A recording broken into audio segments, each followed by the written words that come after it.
Assalamualaikum warahmatullahi wabarakatuh. Ya, di sini saya akan menjelaskan mengenai bimbingan dan konseling terhadap murid yang berkebiasaan buruk, murid lambat belajar, dan murid cepat belajar. Sebelumnya, saya akan menjelaskan terlebih dahulu mengenai pengertian bimbingan dan konseling. Bimbingan dan konseling merupakan suatu proses pemberian bantuan dari seorang ahli, yaitu konselor atau guru bimbingan dan konseling, kepada konseli atau peserta didik, agar dapat mencapai tugas-tugas perkembangannya dengan optimal, serta secara mandiri dapat mengambil keputusan yang baik dalam hidupnya. Nah, bimbingan dan konseling sangat berperan dalam membantu peserta didik dalam mencapai tujuan pendidikan. Peserta didik perlu dibimbing agar mereka dapat mengoptimalkan potensi-potensinya. Yang pertama yaitu bimbingan dan konseling terhadap murid yang berkebiasaan buruk. Kebiasaan dapat diartikan sebagai suatu kecenderungan atau sifat yang secara konstan terlihat dalam kelakuan seseorang.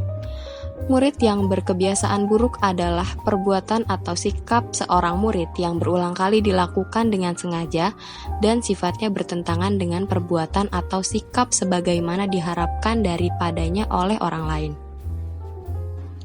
Nah, berikut ini merupakan ciri-ciri murid yang termasuk dalam kategori berkebiasaan buruk. Yang pertama, kebiasaan yang ada pada seorang murid terlihat dalam tindakan dan sikap yang dilakukan berulang kali karena bertentangan dengan norma yang dianut oleh kelompoknya.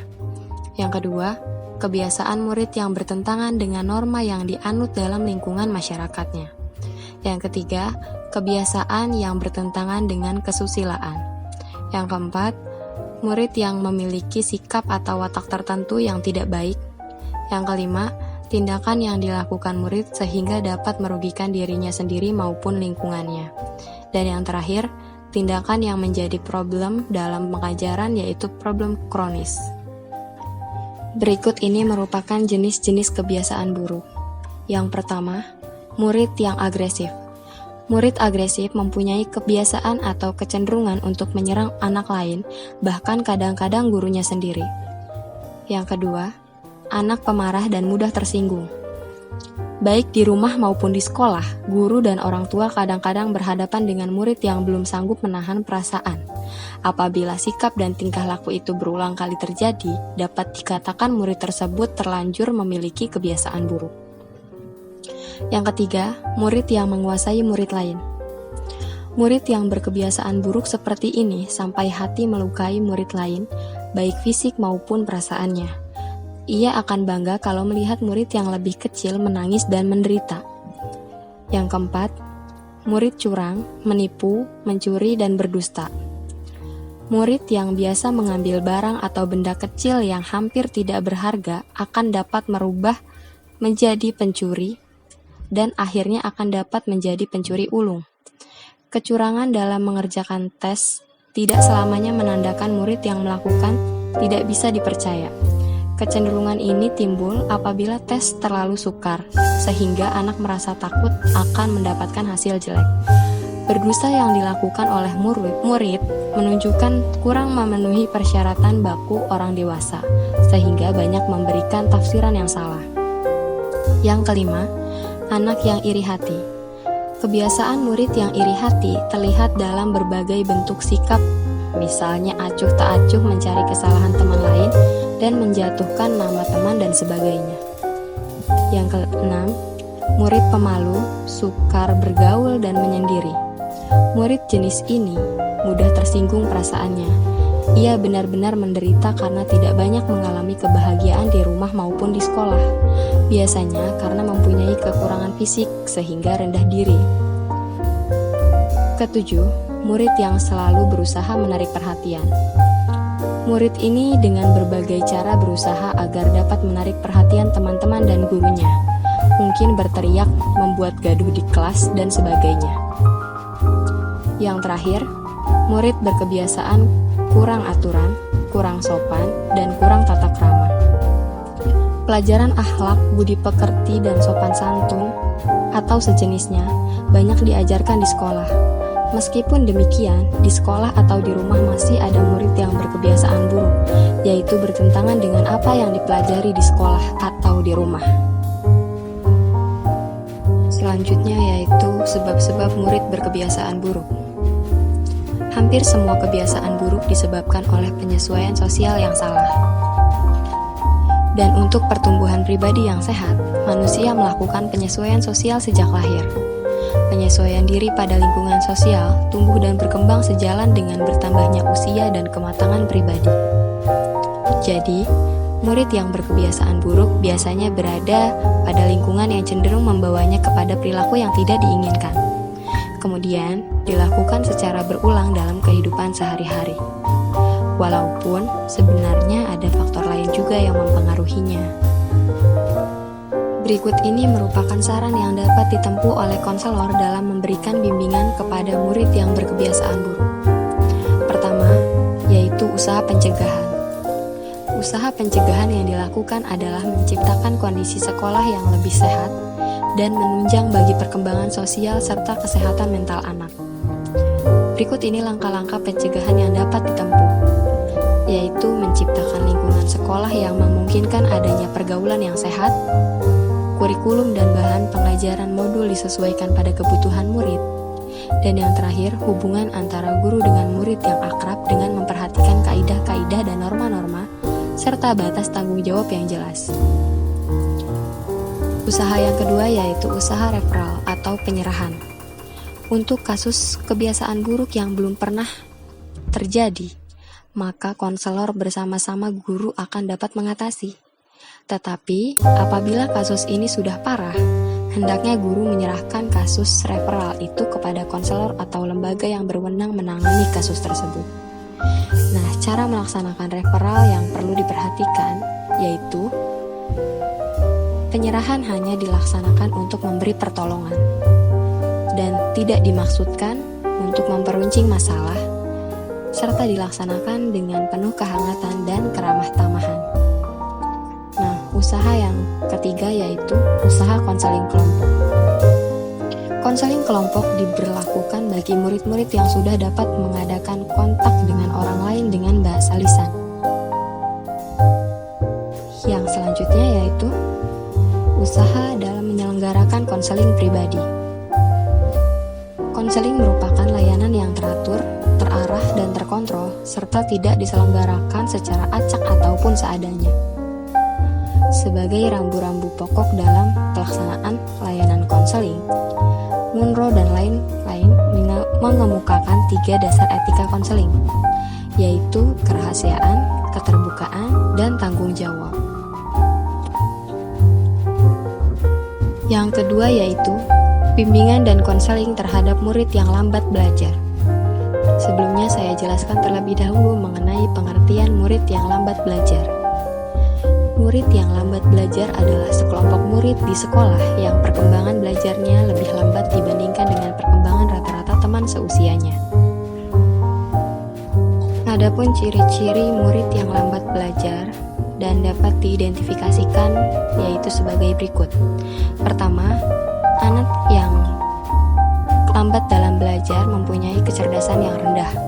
Yang kedua, perhatian dan konsentrasinya terbatas.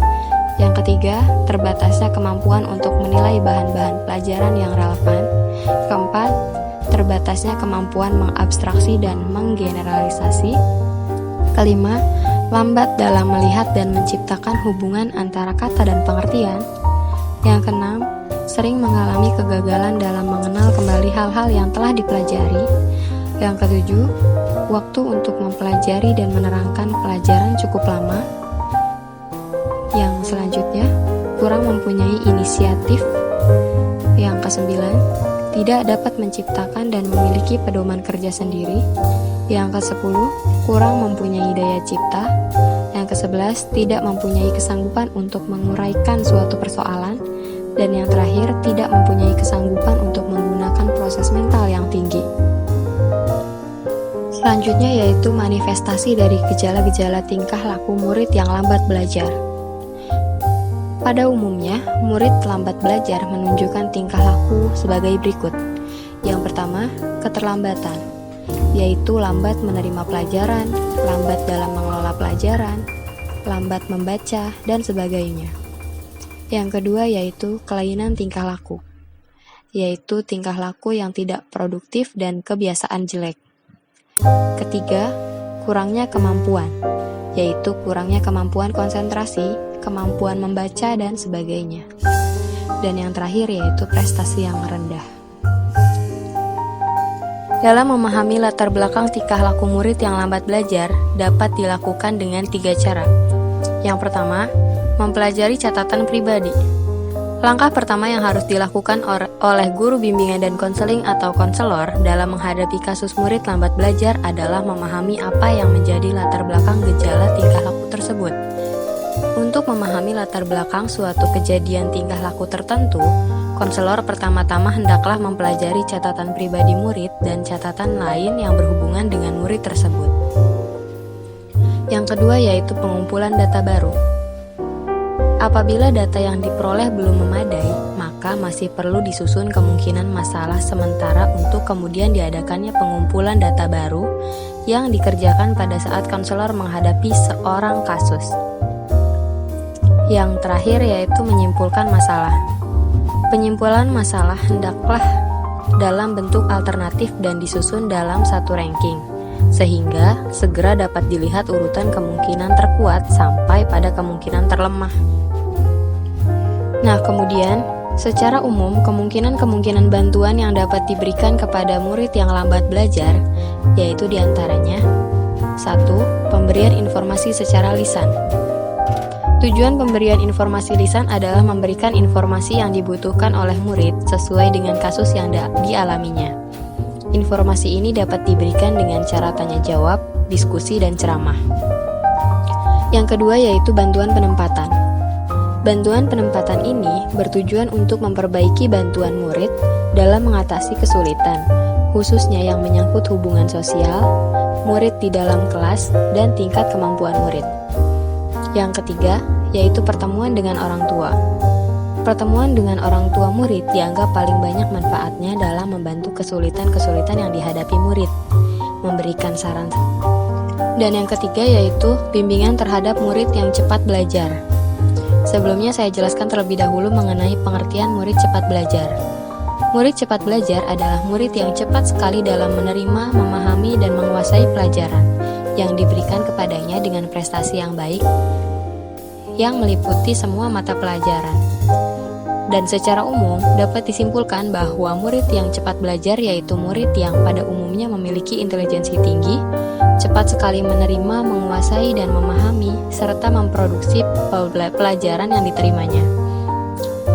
Serta anak yang cepat belajar ini memiliki prestasi atau ranking yang baik, hasil rata-rata prestasi akademisnya juga tinggi.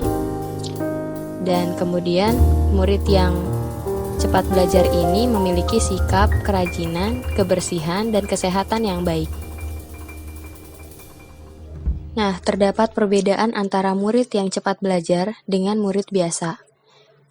Dibagi menjadi 2, yaitu sebelum dan setelah masuk sekolah. Yang pertama, sebelum masuk sekolah. Murid yang cepat belajar, perkembangan bicaranya dimulai lebih awal dan berkembang lebih cepat.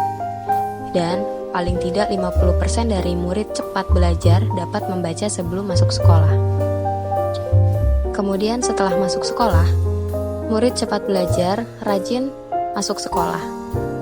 Kemudian senang mengikuti aktivitas-aktivitas ekstrakurikuler, dan jika diberi kesempatan untuk memilih mata pelajaran, ia akan lebih senang memilih mata pelajaran yang berat-berat. Selain itu, kemampuan mentalnya yang superior, kemudian fisiknya dapat tumbuh dan berkembang dengan baik, tetapi kadang suka kurang sabar dengan prosedur-prosedur rutin. Kemudian kecakapan dalam berbagai hal ditunjukkan dari berbagai minat. Memiliki sikap sosial berada di atas murid rata-rata, dan umumnya jujur, suka menolong, serta murah hati.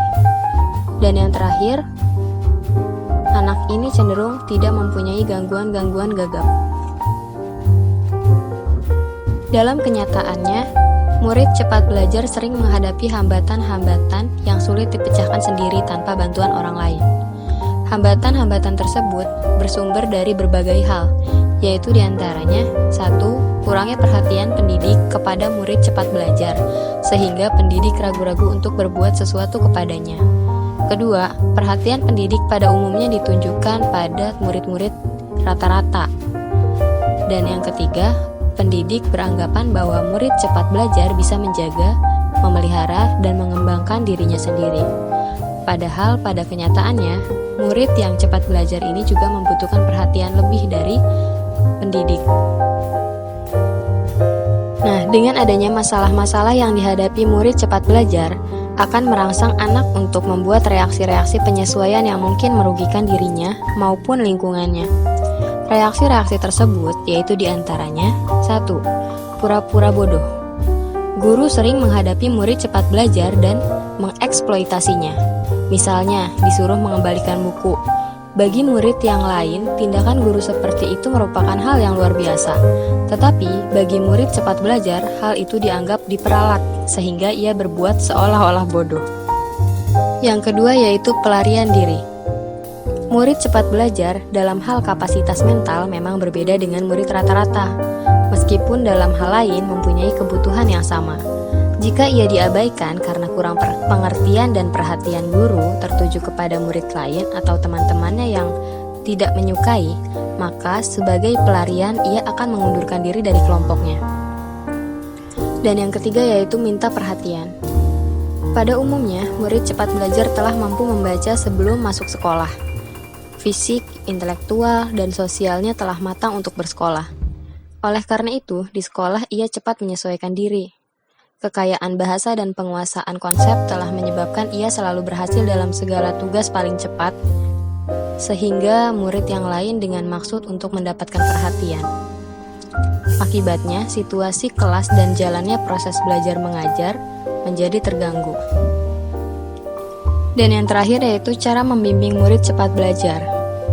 Terdapat 3 cara untuk membimbing murid yang cepat belajar, yaitu pertama, pelayanan bimbingan pendidikan. Usaha penyaluran untuk menyalurkan kemampuan murid yang cepat belajar dan mengisi kelebihan waktu di kelas digunakan sistem pengajaran modul dan pengelompokan mata pelajaran mayor dan pilihan.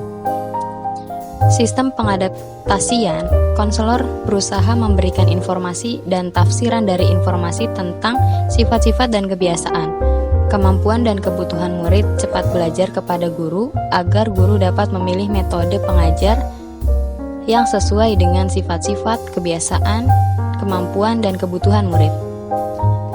Usaha penyesuaian yang dilakukan yaitu 1. Meningkatkan motivasi belajar, 2. Menghilangkan kecemasan dan kekhawatiran jika tidak dapat melanjutkan studinya, 3. Menyadarkan bahwa semua mata pelajaran itu penting, 4. Memperbaiki sikap dan kebiasaan buruknya di kelas, dan yang kelima, membicarakan bersama-sama guru tentang tingkah laku murid cepat belajar yang berkebiasaan buruk. Yang kedua yaitu pelayanan bimbingan sosial. Usaha penyaluran yang dilakukan yaitu ada beberapa jenis murid.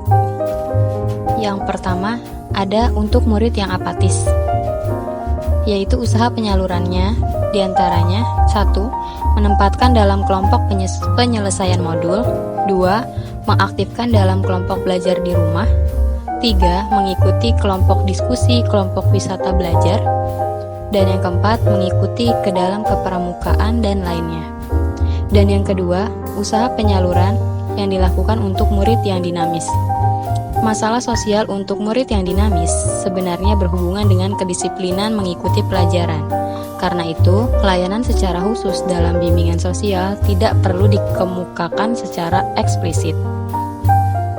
Dan yang ketiga yaitu pelayanan bimbingan ekonomi. Masalah ekonomi murid yang penghasilan orang tuanya rendah. Masalah ini menyebabkan motivasi belajar murid yang menurun.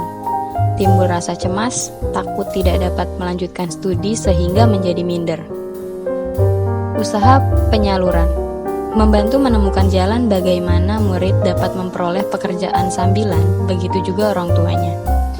Dan usaha pengaturan memberikan saran kepada sekolah dan perguruan tinggi agar dapat memberikan beasiswa, setidak-tidaknya pembebasan uang sekolah, pemberian buku dan alat-alat pelajaran. Kemudian usaha dalam melakukan penyesuaian kepada anak-anak tersebut yaitu satu, memberikan informasi dan orientasi kepada yayasan-yayasan, badan yang dapat memberikan beasiswa beserta cara bagi yang mendapatkan. Dan yang kedua yaitu konseling untuk memperkuat ketahanan mental dalam menghadapi kesulitan-kesulitan ekonomi. Terima kasih sudah menyaksikan video ini. Sekian dari saya, terima kasih.